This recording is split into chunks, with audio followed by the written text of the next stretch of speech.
All right, let's take a look at the knight f3 line. So 3, knight f3. With this move, we are entering mainline territory. White does not resolve the central tension and boldly develops a knight without being worried about a possible d takes c4. It is interesting that this attitude was practically taken for granted for a very long period of time. It was only brought up for discussion in the 1990s, when all of a sudden, d takes c4 came to be taken very seriously indeed. Just like the Noteboom Abraham's variation, which we looked at earlier, which was the e6, knight c3, d takes c4 line. Black aims for a sharp battle based on a very asymmetrical pawn formation. Similar to the Noteboom, the main line runs e3, b5, a4, e6, a takes b5, c takes b5, b3, bishop b4 check, bishop d2, bishop takes d2 check, knight on b takes d2, a5, b takes c4, b4.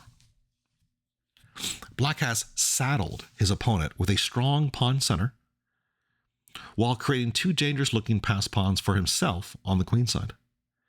This has become accepted theory in recent years, although a name has not yet been given to this new branch of the Slav. Nevertheless, the traditional move firmly remains in place.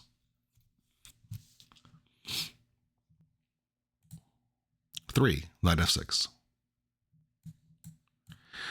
White now has a choice of c takes d5, going for the exchange variation after all, or 4, e3, which is cautious and not bad, but considered relatively easy for black after 4 bishop f5, while a6 is also popular. Or he may choose to ignore the threat of taking on c4 again by making the most natural developing move 4, knight c3. Traditionally, theory of the Slav splits up at this point into two main lines. To begin with, the 4 d takes c4, commonly called the Slav Accepted. 4 d takes c4. The Slav Accepted is viewed by many as the only true way of playing this opening. It was this line which first drew serious attention to the Slav and was played in the 1935 and 1937 World Championship matches between Alekhine and Euwe. Many famous grandmasters have used it since then, most notably perhaps world champion Vasily Semi-Slav in the 1950s. Now 4e6 is the other traditional move.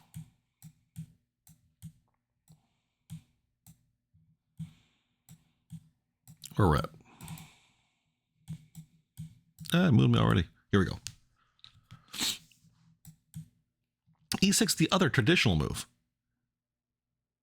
This position is often reached via other move orders.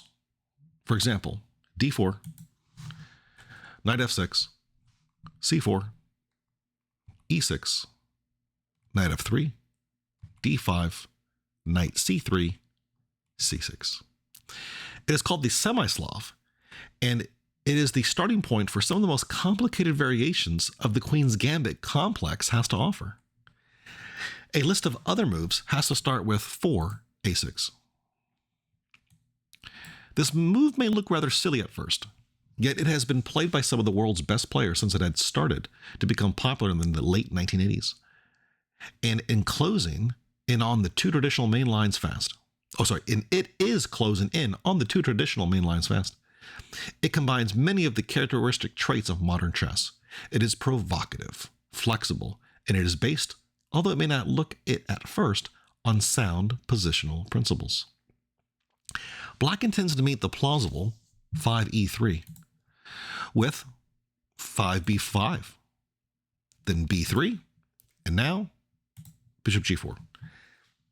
An attractive developing move, which when played one move earlier would have been met by actually queen to b3, but is now perfectly satisfactory.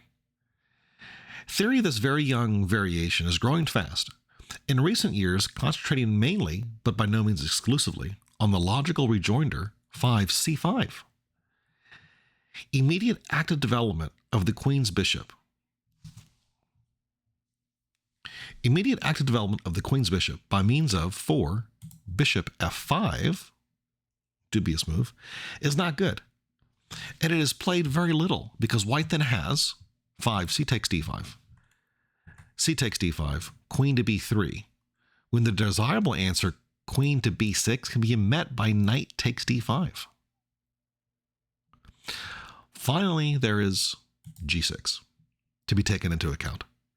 But this variation is far less popular than its cousin, knight c3, knight f6, e3, g6, the Schlesinger variation. Because white has not yet played e3, he has some aggressive options that are unavailable to him in the Schlesinger proper. For example, 5 c takes d5, c takes d5, bishop f4 in particular is considered quite good for white.